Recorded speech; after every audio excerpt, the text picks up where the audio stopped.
Welcome to the Thriving Farmer Podcast. I'm your host, Michael Kilpatrick.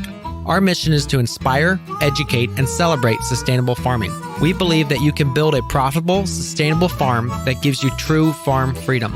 Join us as we talk to farmers, innovators, educators, and entrepreneurs to glean their top takeaways in business and life. Hey farmers, Michael here, and this episode we interview Alex from Juniper Farm outside of Ottawa. And Alex was a fun interview. He's been running his farm for 13 years now, and we talked about his background of being in the movie industry, moving into planting trees, and finally finding fulfillment in farming. And we talk about his farm and the varied aspects of it. They sell to restaurants and they sell to a on-farm store as well as grocery stores. So it's a great interview. We talk about everything from team management, and they have a team of 15 now on the farm because not only do they have the vegetable production, they have some animal production as well as a kitchen which produce ferments as well as some prepared food. So we talk through all of that as well as just, managing a farm. So I think this interview, we deep dived into equipment for larger scale farms. We interviewed and talked more about the biodynamic side and his quest for soil health. He has a very long rotation on his farm, multiple years in cover crop and then 1 year in vegetable. So that was really cool to see how he was implementing that, as well as just the strategy they use to have a core team that manages the farm and then more of seasonal help beyond that. So really cool interview. I know you're going to enjoy it and definitely want to check out Alex's Instagram. He mentions it at the end, so stay around at the end to grab that. Now, I also wanted to read a few reviews from you, my loyal listeners, have left. So AK Toddler Mom on October 3rd left a review, says, so helpful for small farmers, 5 stars. Oh, well, that means a lot. Thank you so much. She says, I listen to a lot of farming podcasts, and this is the best one in production now, in my humble opinion. Well, we appreciate that. Michael does a great job of bringing in folks with ideas and experiences that are useful to me as a small beginning stage market farmer. I also love the positive attitude and the embrace of family and work-life balance that underlies most every episode. So many of us are out in the fields working alone many days, and this podcast offers great ideas, encouragement, and company. Thanks, Michael, and all the folks contributing their time to make my farming life better. Yeah, and so absolutely, thank you so much for that review. And again, shout out to the guests because, again, I'm one side, but the other side of the microphone is farmers that are sharing their time to help me bring this. And another review is from Prepper Nurse 80. She says, valuable information, 5 stars. For a novice farmer, this podcast is perfect.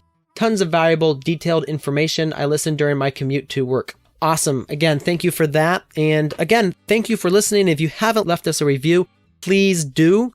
It helps us make sure that this podcast reaches more people every single week.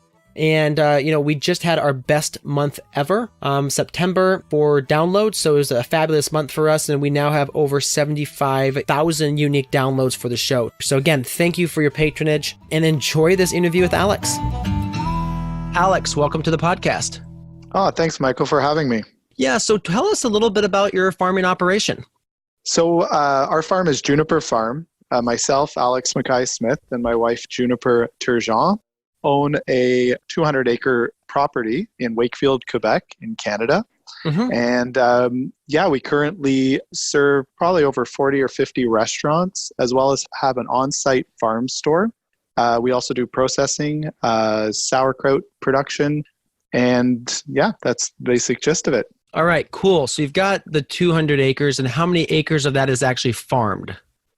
We farm currently in active production about 6 acres a year, and we're a certified organic and a biodynamic vegetable farm. So obviously we have many pasture that is in rest or in cover crop or for animals as well. So that's probably another 15 acres. So 6 acres in production and 15 acres kind of in rest and other use. Very cool. So how long of a rest do you normally give a field?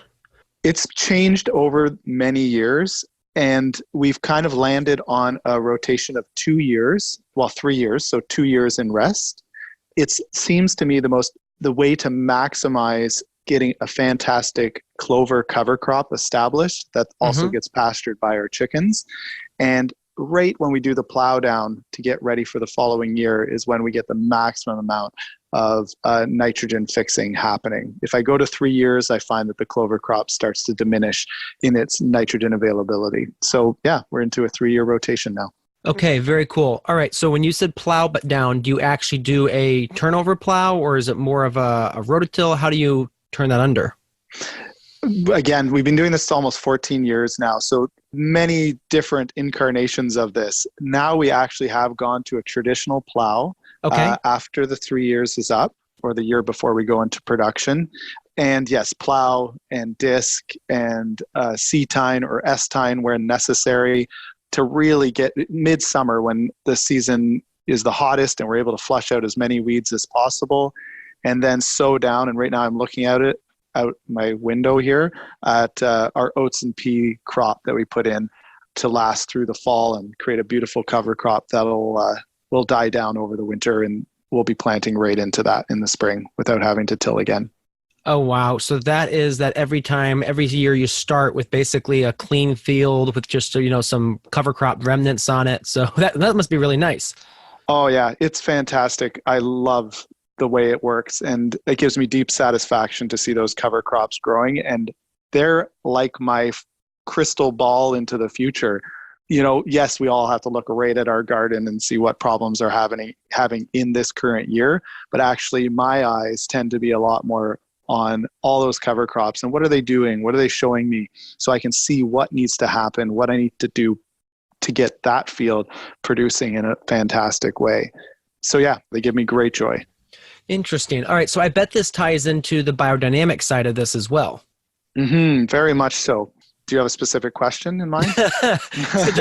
Just tell me more about the biodynamics. Yeah, of course. So we've been a biodynamic farm since the beginning. And that's, like I say, it's about 14 years we've been doing it. And I've evolved into it because there's a lot to learn, a lot of observations and a lot of intuitive learning that happens within biodynamics. So I would say if we're talking about cover crop in particular, the greatest asset it gives to our farm is an ability for those plants to communicate with what is happening deeper down in the soil and bringing it to the surface so that the season when we do grow the vegetables, they're accessing a more complex nutrient base, more complex minerality, and therefore really giving the flavor of the terroir of Juniper Farm. And what I find fascinating is, yes, you see biodynamics in vegetables, and it's quite common in the vegetable world in Europe. However, in North America, it's a little less common. However, in wine production, it's known. People will easily say, biodynamic wine, it tastes great, or someliers know all about it and have a real finger on that pulse of what biodynamics is. And the reason I believe they do is because there's sommeliers. There are people who spend their life learning to taste. And of course, if your palate is that advanced, you're going to taste the difference when you start to work with real soil quality. Now, I don't know many sommeliers for carrots. I bet you if they were out there and carrots maybe got you drunk, then potentially there would be a whole world of sommelier carrot tasters out there. I think we could probably say Dan Barber would be the closest thing to one. I would completely agree, and I have amazing respect for that man. I got a chance to meet him when I went there to eat, and it was a life-changing experience for Juniper and I about 6 years ago. And it was, yes, I eat fresh carrots, fresh radishes from the ground all the time. And sitting in that dining room amongst the art on the plate and the atmosphere that's created and the intention that goes behind that food, I have to say I had one of the best radishes I've ever had at that dinner. So yes, I think you're right. It is happening. Not to say it's not happening. It's just not as common as in biodynamic wine and that sort of thing. Yeah, and if you're actually not familiar, we're talking about Dan Barber, who has 2 restaurants. He's got one it's a Blue Hill at Stone Barn, and he has a Blue Hill in the city. But I would think the one at Stone Barns is so much more famous, and I think that's the experience you probably want to go for if you're going to spend that kind of money on a meal. Definitely worth it. And another great story, since you're talking to all these experienced farmers. That night that I went there, And my wife and I just decided to go, and luckily got a reservation through some connections, through some chefs here in Ottawa. And we showed up. We're sitting at the bar having a drink before we go in for dinner. And who's sitting at the bar? Elliot Coleman. Did that happen to be December when you went there? Yeah, it was during the Young Farmers conference that they have. That's correct. Oh, but fabulous! We actually, it was a surprise. We didn't even know it was happening. It just was all coincidence. Oh, very cool. Yeah, I ended up seeing Elliot a couple months ago at the Frozen Ground conference that Sandy Arnold and he put on, and it was always great catching up with him and seeing what he's up to. Definitely. All right, so that was kind of a long introduction, but it was fabulous. What was your background before you started farming? Oh, yeah. So quite eclectic. I grew up in Montreal, so I'm a city kid. I got into working in the film industry at one point. So that was a big part of my life. I moved to Toronto, which was sort of the epicenter of Canada for film. And I worked in film doing lighting and gripping, and climbed up the ranks in that. And it just didn't fulfill my soul life. I was needing more. So I actually got a job offer to do restoration ecology, so planting native trees and shrubs in sort of degraded areas of the city, and instantly felt much more like, it was a major pay cut, but it was incredibly rewarding. And so I did that for a number of years, maybe 6-7 years. And there was one thing that happened. So I'm late to farming, okay? Like, I did not grow up on a farm. I'm a city kid, right? But at this job, my boss had a little garden in the backyard. And in his garden, he had cherry tomatoes growing and I think some raspberries. And I started going into work, and I've been working with them for a while. And I'm working with living things. I'm working with trees, and I'm working with shrubs and different kinds of native flowers. And I'm planting them all day. But the part that got me the most excited was walking up and stealing cherry tomatoes from his plants at the beginning of the day and putting them in my lunch, like cherry tomatoes, not the plants. And and I just would put them in my lunch and I'd eat them, and the satisfaction of that fresh food, it just was like a light went off in my head, and I knew this is what I had to do. So shortly after that, it kind of was a long journey because I actually thought I needed to cook and work with food. So I started working as a cook in Toronto and started to want to figure out how to make sauces, how to make food from scratch. Like, where does this nutrient that feeds us come from? So I continued to do that. And again, it wasn't quite enough. I took the really long road, didn't I? And I was like, okay, now I have to see how this stuff is grown on a farm. And then I worked on a farm, did a woofing stint at a farm called Everdale, which is near Toronto. It's an environmental education center and farm.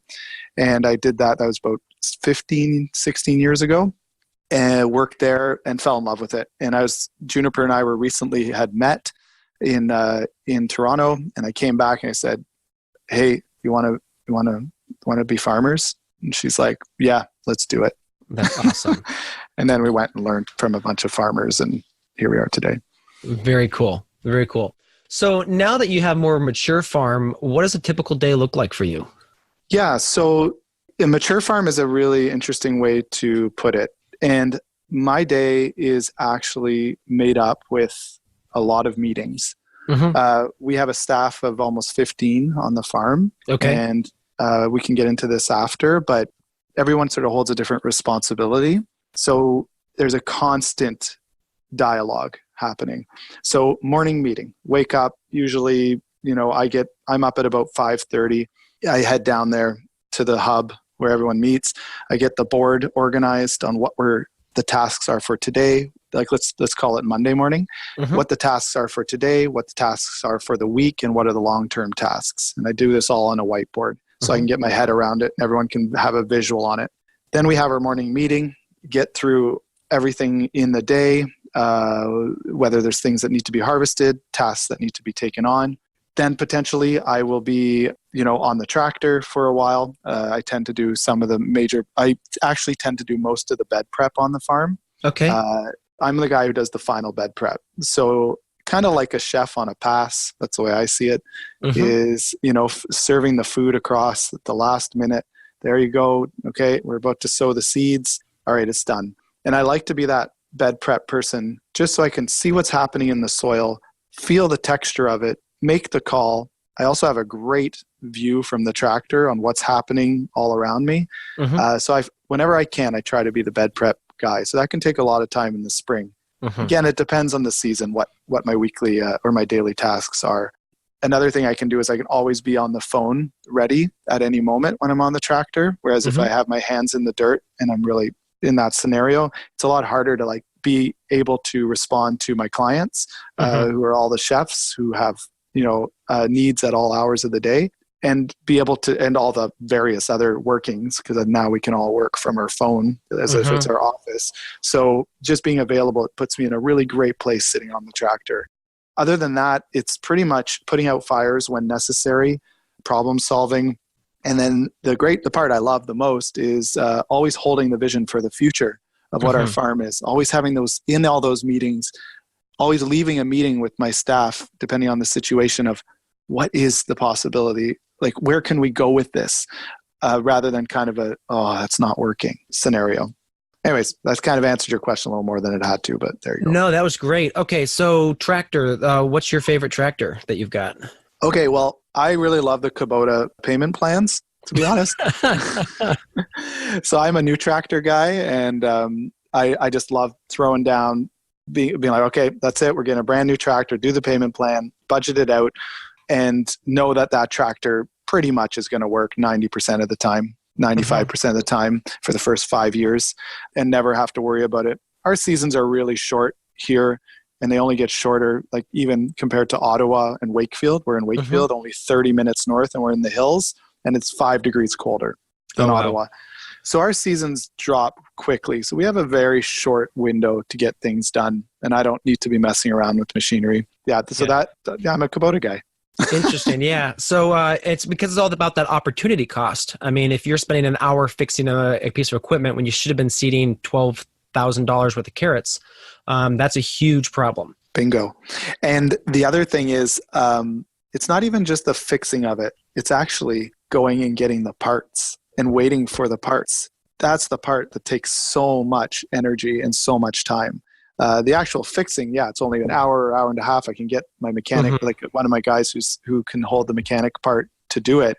But it's the running around and getting the right part and then getting the wrong part and then having to send it back. And you've lost 3 days, and it's a long weekend. Oh my gosh, we lost 5 days. Now you're really missing out on those opportunities, like you were saying. Yeah, and I actually, one other thing is the stress. Is if you have an old tractor and you're always wondering, will that thing start today? That's also, and just like being broke down for 5 days is incredibly stressful as well. So yeah. I mean, they say it's stress that will kill you. So that's right. And and I have had old tractors, and when they're working, I feel great. I'm like, I got a sweet deal on this one. Oh yeah, this Massey Ferguson was only $1,500. I'm loving life. But then when it's not working, you're not loving life very much. Exactly. Yeah. So I actually never could get quite into the Kubotas. And when we were farming, the John Deere had the 60-month payment plans. Okay. So we actually went through a couple John Deeres with that. But then we actually had to finance a tractor because we bought a used John Deere, a 5325, and we fitted it out for a vegetable tractor with, narrow wheels and, all that whole thing. We actually got our customers to finance about half of it. Amazing. So yeah, that was anyway, that was the way we tackled that, and we ended up with I think a 1-year-old tractor at about 2/3 of the cost of brand new. So yeah, we did get a pretty good score on our M7500. Yeah, and it came with something that's probably even a bigger score, and it was folks who are starting a farm in the area, and they were Australian. There was a big emergency and they had to go back to Australia, and they're just trying to get rid of everything. And the tractor was only a year old, and it was exactly what I was looking for. And on the back of it, and the reason why I went to see it, because I saw an ad on Kijiji, sort of the eBay equivalent in Canada. Yeah. It was for a Chelly spader. Oh. So that's why I went there. I wanted the spader, and there it is sitting on my future tractor, which I ended up picking up their lease and getting a killer deal. And yeah, it couldn't have been better. But yeah, that was lucky. Now, spader, do you still use a spader? Oh yeah. So that bed prep tool I'm telling you about is actually how I prep almost every bed on the farm if I can. I can get in when it's wet. If I play my cards right. Sowing can be a little challenging, but still I can get in about 3 weeks before most other farmers because of the spader. I've learned to rig it up in such a way that it's my last pass. I don't even need to finish the bed after that. Yeah. And my soil does vary. Like I do have more areas that are a little more clay and areas that are a little more sandy. So it's not that I'm in pure sand or anything. And that for me as a biodynamic farmer and the integrity of the soil is so important. It's a no-brainer for me. The hard part about the spader is that, as we know, it does, some of you know, or if you don't know, it moves very slowly. And it's the equivalent of having 6 people walking down a row and basically forking and flipping, okay? So a gentle kind of way of working the soil where worms aren't getting chopped up. It goes, you have to have it in a creep gear, and it does tend to be slow to finish a bed. But the time you're saving from all the other pre-prep you need to do to a bed to get it ready, it makes up for it. And of course, the quality of the soil and the depth you can put your hand into the soil is unreal, or your arm actually. Yeah, really straight, nice carrots. Oh, very, exactly.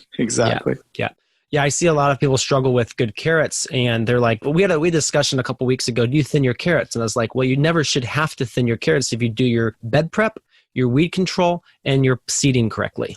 That's correct. Yeah, we know we've never thinned a carrot in our life on this farm. Yeah. All right, let's move to a little bit different direction here. And you've kind of covered this a little bit about, task management. You got the board. What other systems have you set up to ensure you focus and tackle the most vital priorities? Okay, so morning meetings are key, and we do them every single day. There is even a short afternoon meeting. So that's like right after everyone's lunch. We call it a standing meeting, just to make sure everyone's on the same page and those that maybe aren't as experienced on the farm off to the right place. So those are huge. Getting into more concrete stuff, we did create a software for our farm, which is called Harvest Board. It's something we're actually offering to other farms as well and should be ready relatively soon in the next couple months. But we've done it for our farm. We've been using it for almost 3 to 4 years. And it is a way of doing all of our sales online and it integrating into a pick and pack list that then integrates into our invoicing. So before we had that, we were big whiteboard, every vegetable we grow, every client we have, little boxes for everybody, all of it written down and can be changed if there's a change on the harvest or if there needs to be an adjustment, we would have to circle it. And that system was what it was, 10 years ago. That's what we had to work with. And it evolved into something we realized we needed to invest money in and make this actually doable. And now we have a system that takes out so much of that headache. And it's been a game changer for us. It's allowed us to grow for way more restaurants and way more diversity of crops and not have to offer only cases of things. Be able to offer, you want 7 bunches? Go ahead. You want 4 bunches? I don't care. Like it all gets tallied into our chart anyway. So the harvesters, all they need to know is you have 189 bunches of carrots to do, even though that could be going to 40 restaurants. Okay, so quick pricing question there. Do you then charge more for the individual bunches compared to the case price for those chefs? Yeah, that's been evolving actually. Good question. Yes, we do. And so it's the chef's choice or the retailer. Actually, we don't do it the retailers. I'll explain that in a minute.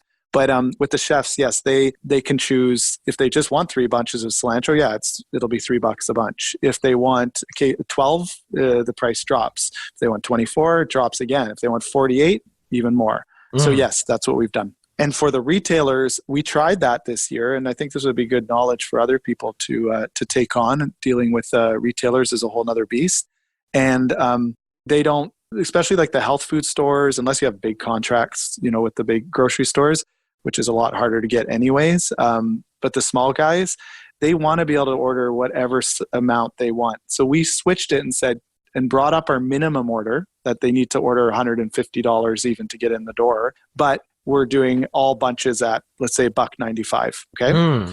So what I've done is I've just adjusted my bunch size to make that accurate. And that's been super helpful. And I've realized that retailers are all looking at the price. Sorry, I'm going on a bit of a tangent here, but if you think about priorities, if I think about a chef, the chef's priority is flavor, number 1, quality, number 2, price, number 3. For a retailer, it's the opposite. Price, number 1, quality number 2, flavor last. Oh, very interesting. I had never thought of it that way. That's what I've come to terms with. And so that's how I approach my clients. So when I talk to chefs, I'm not trying to be like, yeah, I have the bulk rates. They can do that if they want, but I'm not trying to talk price. I very rarely talk price with chefs unless it's huge institutions. Mm-hmm. I'm usually just talking about the amazing flavor on most things and the quality, like how it looks and how it can present. Yeah. Okay, let's go down that tangent because I'm interested here. So when you're growing for flavor, obviously the biodynamic, the soil prep, that's helping. But then how are you picking varieties? Are you constantly trialing new varieties? Are you just always looking for flavor in the description, or how do you manage that? Yeah, I think it has a lot to do, sure, for varieties and trying to pick the kind of quality and flavor that we're looking for. To be honest, I think a lot of things we grow have the potential to be amazing flavor, but I actually think our soils are not that complex and not that healthy in general. Mm-hmm. That I think the more healthy our soils get, the more flavor is going to come out. But yes, there's some varieties that I have given the big axe to, because it's like, okay, that looks beautiful, has no flavor. Certain tomato varieties for sure. I've done that with. When I pick, I really have some standbys that work for me over the years, and I continue to use them. But yeah, I don't necessarily trust everything I read in the catalogs for flavor until I really experience it myself. I don't know if it's a decision maker for me. Gotcha. So then you're just bringing the trials on farm and you're just trying everything all the time. Yeah, I think you could say that. Yeah. Gotcha. For winter squash, do you guys do any winter squash, and what have been your top takeaways there for flavor? Yeah, so we have done winter squash since the beginning, and we've tried all sorts of varieties. Obviously, yield does play a big role in that one, because we can literally have our yield cut by a quarter if we do blue Hubbards, too many blue Hubbard squash, because they just get destroyed by the cucumber beetle in our climate. So I have to choose ones that can actually grow, as we are in a bit of a shorter season. So for us, the butternuts are always the most popular across the board. Also, we really specialize in the winter luxury pie pumpkin. Oh, interesting. Do you know that one? Yeah, we used to grow it. Mm-hmm. Oh yeah, so it's funny because we have a farm store, and they don't look the prettiest. They have the bumpy skin and all that, but we kind of have some processed items we do sort of seasonally. So we do pumpkin donuts, not ongoing. It's just in the fall. And we also, for a couple like markets and festivals, the sort of things that we do. Also, we do pumpkin pies. We've started that this year. So we're looking for the highest flavor pumpkin we can. And the biggest value, I find they have the most amount of meat on them, those winter luxury. So we grow those, and it's sort of become a little bit of a staple on our farm, the pie pumpkins. Very cool. Very cool. What's the hardest thing you've ever done as a farmer? One, to single out an event is challenging. I think the hardest thing continuously for myself as a farmer is that there is no one else to blame, and learning to problem solve under heavy stress. When we enter as humans into a stressful situation, it's so hard to see clearly. And I think learning to see clearly and step away and look at the big picture has probably been the greatest challenge in what can sometimes feel like the chaos of farming.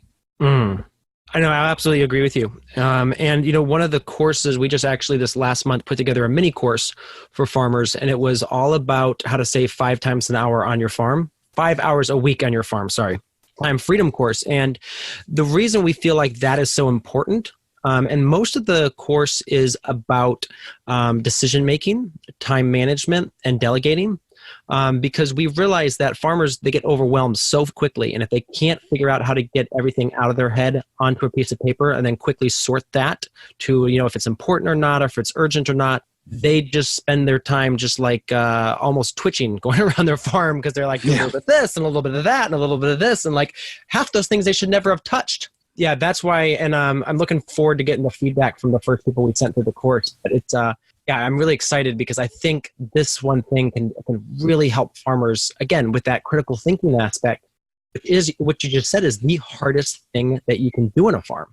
That's correct. Yeah, it's not necessarily the difference between the Bolero and the Napoli carrots, which actually does make a difference anyway. But Bolero. Yes, yes.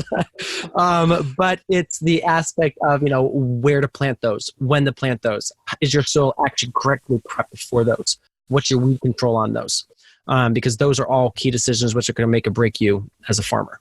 You're right. And I say that to my staff all the time. I go, the hardest thing, and I didn't really say it in these words exactly, but the hardest thing is prioritizing. Mm-hmm. What do we do first? And that's usually where the puck drops for me as the owner operator. I have to be there for those decisions. Maybe not on the micro level, but on the macro level. Like, are we planting squash this week, or are we going to be prepping the greenhouse? That decision has to fall on me, just because of the many years of experience of doing this so many times and watching the weather. There's so many factors. It's like, it's so complex what's happening and how your mind has to work. And if you get stuck so much in the details, you can't make a good, informed decision on what the priority is.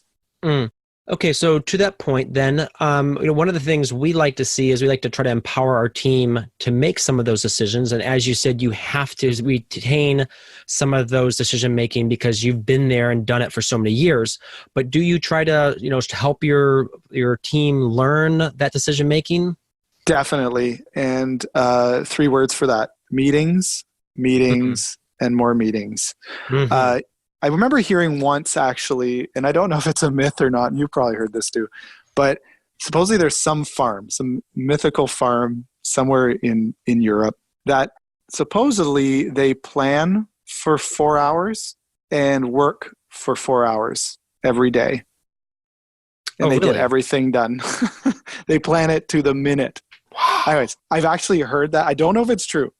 Even if it's not true, it's always been something in the back of my mind that, oh, how far can you go?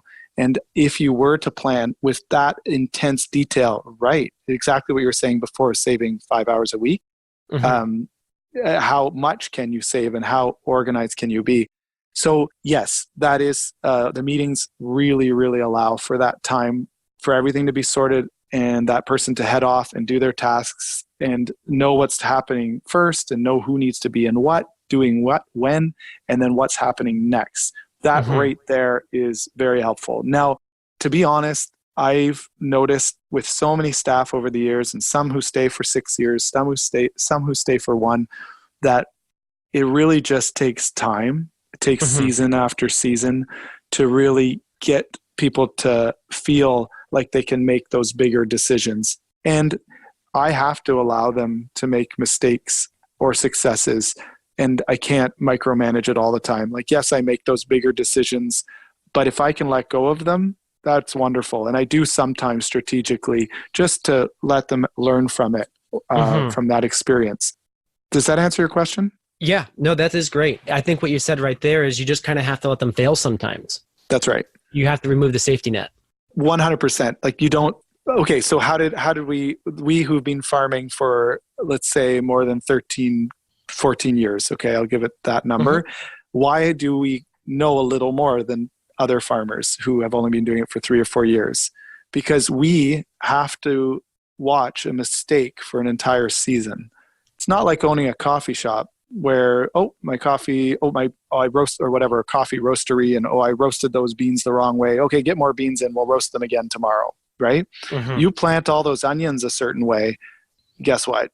You can't go grow those seeds again. You don't have time, especially in a short season. Yeah. So you have to watch that problem or the way that you planted them the wrong way for the entire year. So next year, you'll never make that mistake again. And so really, I've only had 14 years under my belt. That's maybe a few mistakes a year. It's only like about 30 things I've learned. Imagine if you were, think of how many oil changes a mechanic has done. Thousands, right? Yeah. I've only planted carrots in a season 13 times. Wow. Yeah. So I'll give you 2 mistakes. The first one was not being sure that everyone knew what end of the garlic clove to plant up. Yeah, I didn't make that one again. It was like one crew. And so like 20% of the garlic was all upside down because it was easier to push it down that way. The second one was not clearly labeling the Chilean nitrate and the boron. Oh, yeah. That's a long-term problem. That was a 2-year problem in a very expensive greenhouse. So thankfully, it was only on one row because they ran out really quick and came and wondered why. Oh, man. But we didn't make that one again. Yeah, I mean, there could be bigger and smaller ones. And you know, it was a really good example this year of how I've been managing those kind of situations when mistakes happen and the crews were letting them make that mistake. And this year, for example, that we were cleaning out the greenhouse, starting to get ready to plant some winter salanova or like some fall salanova. And in the morning meeting, I shared, we need to just save these violas over here because we're still going to do edible flowers for a month. And it was kind of like cash in the bank at that point. Mm-hmm. All these violas are going crazy and everyone else who sells edible flowers is all kind of dying out. And we have this greenhouse crop that's doing awesome. Sure enough, they just all got ripped out, you know? Yeah. Like it was like, we're cleaning out the greenhouse, let's clean it out. And it's obvious, it's totally normal that mistake would happen. And there was a difference in the way I handled it that I might not have handled it 5 years ago. And that was really taking a breath and really just not like, what's the big deal? It's not a big deal at all, you know, and letting it go because it's not worth that feeling. That feeling could easily create a mood in me that could last way longer than I want it to. And I don't want to live that way. I want to be joyful. And, and I kind of, again, another weird segue that I've been sort of thinking about lately is, you know how like the old time farmers, right? Like the guys who you meet, been around a long time. There's kind of really two types, I'll be honest with you. I mean, maybe this is being too general. There's the one that laughs a lot, you know, laughs all the time. Like the farmer is just always laughing. And there's one that's really bitter and really mean. And I think that's because there's such an incredible pressure on farmers that there's really actually in the end of the road, two places you can go, right? You're either going to go down the bitter road or the joyful road if you're a farmer when you're 60 or 70. So I want to go the joyful road. And if I keep getting stressed about stuff and freak out and get upset, I'm going down the bitter road, you know? No, okay. So 2 points on that. The first one is my mentors, Paul and Sandy Arnold. You may have met them in the past, but they are, Sandy is a little bit more reserved, but Paul is one of those who's definitely laughing a lot. And some of it might be laughing at you. You made a stupid mistake. But he is, you know, if you're on the farm, you will commonly just hear him laughing because he's gotten that point of, hey, you messed up. Well, you know what? That's okay. We'll figure it out somehow. And then the flip side of that, some of those farmers who, like, you know, are like having a bad time, they're just, you know, over there. They won't tell you anything about what they're doing. They're, you know, they won't let you come to their farm because they're afraid you're going to steal all their secrets, and they're just bitter. And I think it all comes back to that aspect of the scarcity or abundance mentality. If you are a scarcity mentality, everything's, you know, going wrong for you and the world's about to end. But if you have that abundance mentality, it allows you to, A, be open to receive new ideas and new opportunities, but also to share. Because if you feel like there's an abundance of enough for everybody, then you're going to just have that happy, you know, carefree, just joyful attitude. Yeah, that's great. I love that, Michael. That's awesome. I totally agree. It's definitely been something I've had to work on. But I've got a little card actually on my wall that I look at every single day. It's got the difference between, it's called scarcity and then the abundance forest. Awesome. Yeah, I love so it. that really helps. To that point, who are your mentors? Yeah, it's interesting. You know, I've never been a big learner of, for agriculture at least, through books. I tend to really learn in conversation and dialogue. And so I'd have to actually say that my fellow farmer peers are probably my greatest mentors. The conversations where we discuss our failures and talk about our successes and share our successes is where I've learned the most. Yeah, I guess that would be the honest truth. And the many conversations I've had have been invaluable. That really plays into that idea that, and there's fantastic, don't get me wrong, there's incredible farmers out there, amazing things that they've done. They're also working with the the eco-psychology, if you may, of their land. So they're hopefully, and probably the ones that are really successful, are really listening to what the land is telling them and what is needed in that particular geographic region that they're located. And that will hopefully dictate what their beautiful farm will become. And so to have a farm formula that sort of says this is how you do a successful farm is probably it's great. They're little tips and tricks and they're fantastic. But the depth of it all really comes from the fact that we're all have an opportunity to be unique on our own little farmiverses, and learning from that. To that point, if there was a magic reset button as it relates to starting your farm, what would you change? Okay, so the reset button. Oh man, it's so weird to go back in the past, eh? I would say, I'd say a labor plan. So like in the early years, it was like, oh yeah, you want to help on the farm? Yeah, sure. Okay, we can't really pay you right now. I'll pay you in vegetables. Let's get you out here. Like maybe not thinking of it like a business so much and thinking of it, I mean, it wasn't thought of as a business in the early years. It was just like, we're just growing food. Let's just figure this out. And starting to recognize that we need a comprehensive labor plan that pays people in an equitable way or a fair wage.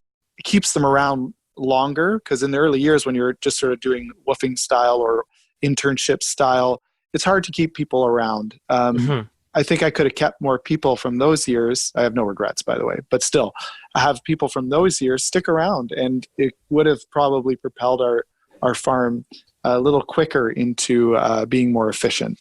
So that would have avoided a little more chicken head cut off running around a bit. So kind of like the pro-employee mentality. Yes. I guess I haven't heard that it termed in that way before, but yeah. So actually, that was a coinage, I think, from my one of the previous guests on the podcast, Jordan Green, who farms animals down in Virginia area, and he kind of coined that word, is that he would rather have 3 pro-employees than a dozen interns. Bingo. Yes, exactly. That's same page. Yeah. So you farm with a lot of help. You said you 15 people. How do you divide those roles? Yeah, so that's always evolved depending on skill set of the people on the farm, because it's not always easy to get the exact, okay, here's our job position. Let's find that person, put it out there. Oh, that guy actually is really good at tractors, like really good at mechanics. Okay, let's adjust his position a little bit. But generally we do have positions on the farm, but they do evolve and change. So do you want me to run through them a little bit? Sure, yeah. So greenhouse, starting our seedlings, we have somebody who holds that position. So that would be the greenhouse manager. We have somebody else who's kind of the hub manager. So that's the one who holds the cold room and the packing station and washing veggies and processing all of that and getting stuff ready for deliveries. We have somebody who is the harvest manager. So he would be, it's he this year, would be out in the field managing harvest, managing numbers, making sure it's all getting in okay and in a timely way. We also have an irrigation person who would also kind of maybe be the hub manager if it works. They would sort of share a role there.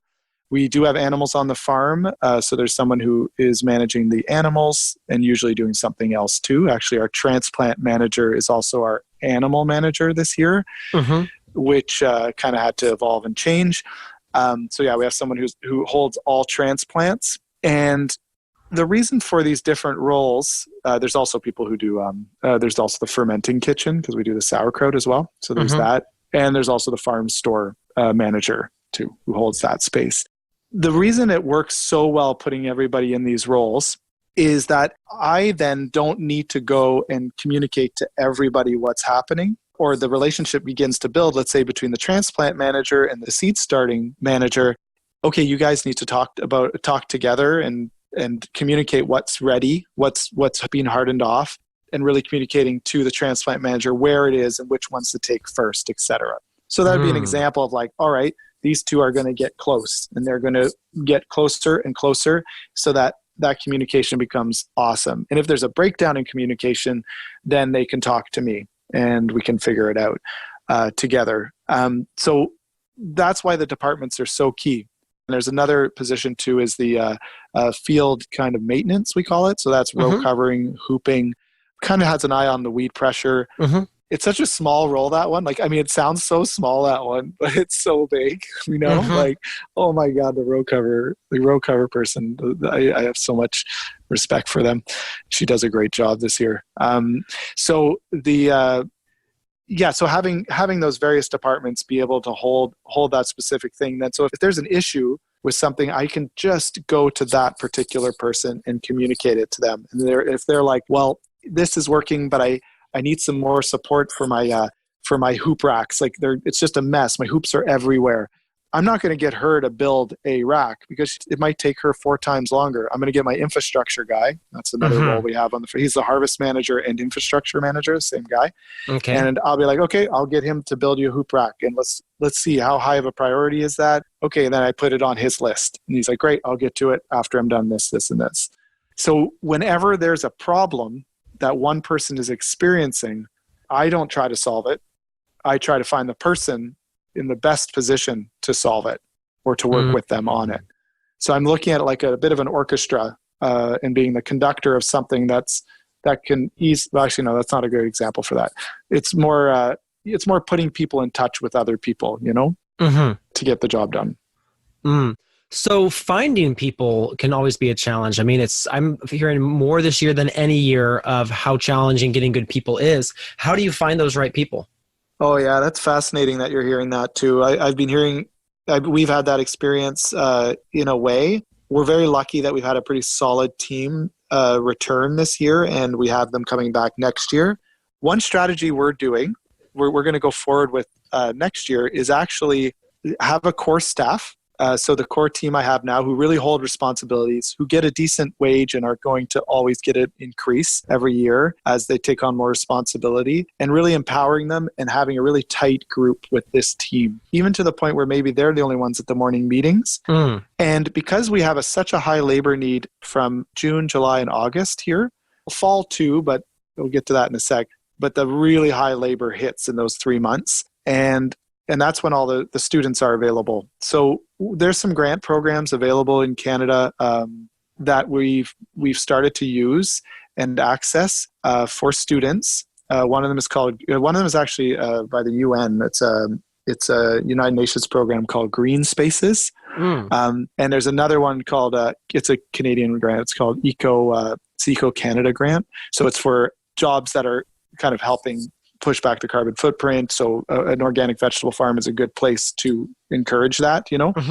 So these kids would be coming out of school, actually have to be in school, and they would come and live on our farm. And we have some on-farm accommodation that's really suitable for those 3 months without it getting too cold, and have them live on the farm and really be our labor need, like overstaff it, get like 5 of them, you know, to fill that whole space. And we shift a little bit more that the core team is kind of, in a way, running a camp, like thinking about it like that. So we all talk about, okay, maybe this person would be better suited for that job in the morning. Like, we don't all meet so that we can manage that team better and get them where they need to go. And they don't have to think about all the managerial stuff. They just think about, oh, I need to pick beans right now. Oh, I need to do this.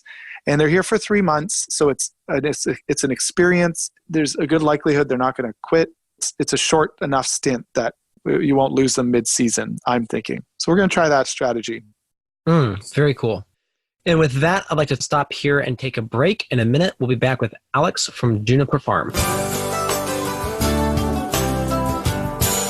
If you've been enjoying this episode so far, you're going to want to head over to growingfarmers.com/free resources and download our free resource bundle to help you shave hours off your week and become a thriving farmer. In this resource bundle, you're going to find an ebook on winter growing. We have an ebook called The Profitable Farmer's Toolkit, which has been downloaded by literally thousands of farmers from around the world. And you're going to find our ebook called Building Your Farm, 6 Key Characteristics of the Right Property. And so in that e-guide, you'll find what soil types to look for in your farm, how to figure out where to buy your farm based on local weather patterns, what types of road to try to locate your farm on so that it doesn't limit the growth of your farm, and why it's better to buy 10 acres closer to the city than 1,000 acres further away. So head on over to growingfarmers.com/free resources and download your free resource bundle today. All right, we are back with Alex from Juniper Farm. Alex, let's talk about your marketing. Where do you focus on selling? Yeah, so our main marketing up until this point ran CSA was sort of the first way we started selling vegetables, and this is our first year not doing a CSA after 13 years. Oh, wow. Yeah, it's been a great move for us in allowing us to focus. We had maybe too many hands in different pots, and it definitely showed that, okay, it's all right. Yeah, it was a bit scary without the cash flow, because that's what CSA is, one of the main advantages, getting your upfront cash flow sorted. And so we did have to take, we did run into the credit line, and I think we're just crawling out of it right now. But as far as income being generated on the farm, we're at par. We're not necessarily $150,000 less because we don't have a CSA. And it just goes to show the power of focus. So that was a big change for us. So now our main focus is restaurants, retail clients, our farm store on site, and some other possibilities that we're exploring and actually actively beginning right now is a collective of farmers locally called Farmhouse Foods. And we are all going to collectively come together and start offering food to our local region, maybe a little bit like a CSA, but probably a little more custom, custom box style.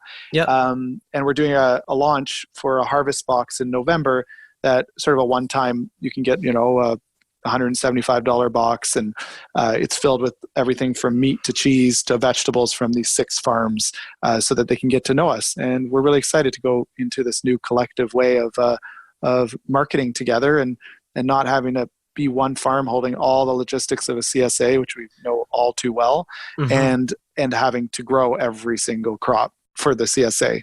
So I think it'll be exciting.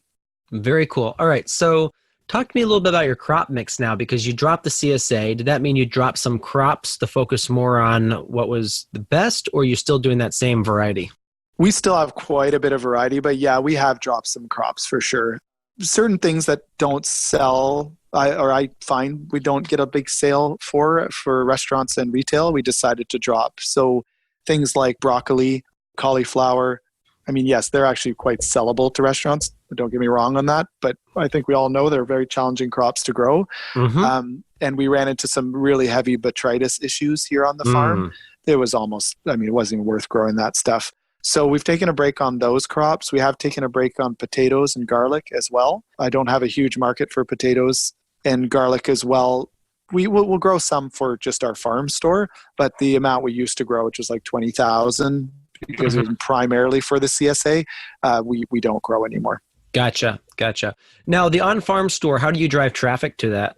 Well, it's been growing since we moved. We've had 2 farms, one 30 minutes north of where we are now, and now this one. So since we moved to this closer one that's closer to the village and closer to Ottawa, we have had a kind of honor system style cabin that people used to come to, and now we fully renovated our old farmhouse that we lived in and turned it into a commercial kitchen with a farm store. So it's been evolving for a while, and actually our new house that we built with we live with my parents too on the farm, and then my family.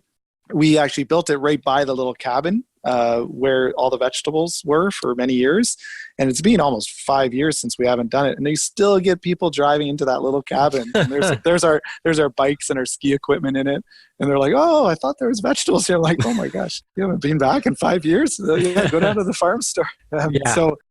So traffic, I'd say social media has been helping us a lot.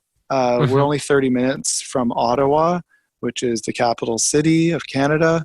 So we get a decent amount of traffic, but it's been slow. It's slow and steady. And this year we've seen, I'd say, a critical jump. And again, I think that has a lot to do with focus. Like if we're focusing only on many things, it would be hard to, get our signage right and get our kind of target audience knowing what's happening.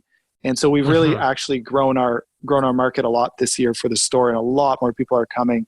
Few strategies we've done are getting on our mail list, which is only getting bigger now, especially because we had all those CSA members on it too, that we can offer, it's basil season. Great, come on up, get your 5-pound bag of basil, make pesto, or it's Roma tomato season. Come get your tomatoes. it's amazing how many people pre-order and come up here. And if they've never heard of our farm, now they know, or they buy that and tons of other stuff when they come. So getting them here for a reason is really important. Interesting. So then when they come, do you try to let them make a day of it? Do you offer like some picnic tables, or can they tour the farm? How does that work? Yeah, you got it. So we have picnic tables, and we want to evolve into more prepared foods, but we just have to take one step at a time. Yes, there's picnic tables there. We do have dried sausage and cheeses, and so people can grab stuff, and we have drinks, and there's definitely, it's not fully prepared foods, but there is things that they can eat outside. We have a self-guided tour. So it's a little map, and they can walk through the fields on the weekends when there's people. We try not to do it when people are in the tractors are going about and our buggies running around. So on the weekends, they're welcome to walk through the farm, check out the veggies, check out the pigs that are out there and the chickens, and just feel the landscape. And we're in some beautiful hills here. So this time of year with all the leaves changing, it's just on the weekends it's slammed. This Thanksgiving it's Canadian Thanksgiving, so we'll be really packed with people having a day of it. Exactly what you said. Very cool. All right, let's talk about the ferment business more. How did that start? That's a good story. I was really, in those early years when we had just a 1 acre garden, and it was just myself and Juniper, and that was it, the two of us working the farm. I would always look at everything and be like, that's worth something there. I can't just leave that little piece of lettuce, or that little head of lettuce over there. That's $3, even though we'd cleared that bed. So I kind of had that mentality of not waste an inch. And the first farm we had was much tighter on space. So I really got into that mentality. And you're probably like, how's he going to get to the ferments? But it all came down to cracked cabbage. Okay. One time we had all our cabbage out there, and just the chaos of trying to get the harvest in on time didn't happen. Got a lot of rain, and a lot of our cabbage started to crack. And once it's cracked, it doesn't store well, as we know, and it also doesn't present well. So we just thought, what are we going to do with this cracked cabbage?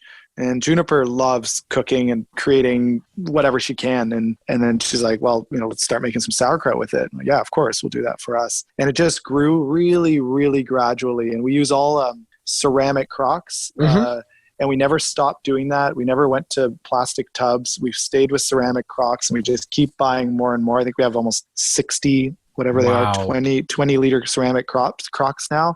And as we grow, we just do more of those. And the quality of the kraut really shows it, and it's a wild ferment. So we just grew and grew and grew.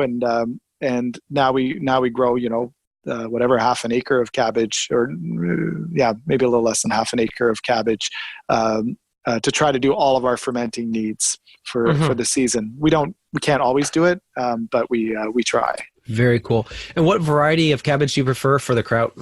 We actually don't have a big enough cold storage to have kraut to last us till the spring, cabbage to last us till the spring. And we like to do a fresh kraut, so we make it every week fresh, but not fresh, but every week let it ferment for 3 weeks, and then jar up and let it. We don't make a huge batch and put it in the fridge and sell it for 6 months, because that's how some of the bigger guys do it. Okay. And so in that scenario, we aren't looking for long storage cabbage. We're looking for fast growing, nice cabbage. So we get the Murdoch and the Caraflex, those ones, the pointy ones. Oh, interesting. They work the best. I never knew that. I'm growing Caraflex, but I didn't know that would be, and that's what we're using it for now, because my wife does a lot of sauerkraut herself. And that's what we're going to be eating, the sauerkraut this year. That's going to be awesome. Yeah, and it works. The Caraflex is nice because it comes on quick, so you get an early cabbage, so we can start using our own as soon as possible.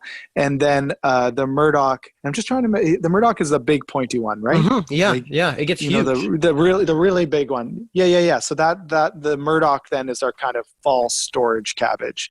And then that stores, usually we can push it till about January, but at that point, if I don't have storage space to keep anything past January anyways, so...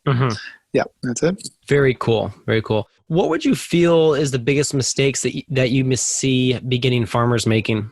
I would say trusting and knowing you will make many mistakes. So, and that those mistakes can be opportunities for growth and not just despair. And I think there's kind of and I'm sure I had it too, and that's probably what got me going in the early years, is just sort of a headstrong idea that this is the way. Oh no, I'm going to make $200,000 on my acre. It's going to happen. And not trusting that, yeah, you can follow that formula all you want, but there's so much to learn. And having that humility to enter in that way, it will breed success. Yeah, and that comes back to my whole thing that we were talking about before, which is it takes a whole year to watch a mistake, and you only have so many years. It's a long time to watch a mistake. Yeah. That's why you label all your tags too. yeah, pretty much. Yes, very important. Yes. Is there anything that new farmers should avoid their first year? Yeah, I'd say don't introduce too many crops at once. I think I did that. Yeah, that kind of sucked. Yeah. Too much happening at once, not learning enough about them and being like, oh yeah, okay, great. I got, edamame. What the heck? I'd only get edamame for like 2 weeks. Why did we grow edamame? Just giving yourself that time to learn the crop slowly and introduce them slower rather than do everything in the first year. Yeah. Yeah. Well, how I try to look at it is actually there's a dreaming stage. And then to me, the dreaming stage is before you actually try to make money at anything. They just kind of do it on the side. And in that dreaming stage, I actually recommend they try as many crops as possible where there's no financial anything being tied to growing those, just so they can experience it. And then when you're in the beginning stage, you move into where you actually, okay, we're actually doing this for reals. That is when you really pare down. And as you said, do what works and then add a few every year or so. Yeah, and I think if you have that freedom to be able to do that and have a kind of trial year, that's awesome. I think in our scenario, we had this opportunity to acquire a farm, and there we are. We have a mortgage. We just bought all this equipment. Okay, we got to do this. Like we have to make some money. So you skipped that dreaming stage. No, sorry. We actually did it in the same year. That's what I'm saying. It was a mistake. Okay.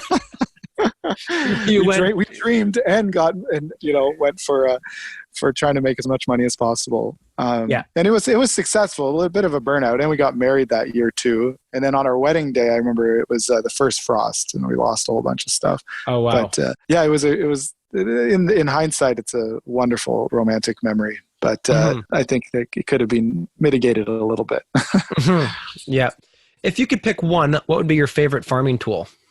Well, I'd have to say the spader is something I feel really dear to heart, and it is such an integral part in our operation.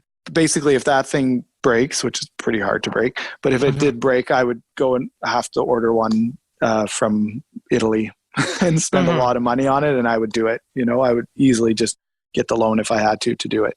So yes, I find that tool is integral to what our farm is trying to achieve for the soil systems and for our biodynamic principles. And I'd say the other one is the harvest board I was telling you about. Without that, I'd be a mess. It's really cleaned up a really challenging part of the farm and given a lot more freedom in that automation. Absolutely. Back to the spader. Does that have a finishing roller on the back, or how's it set up?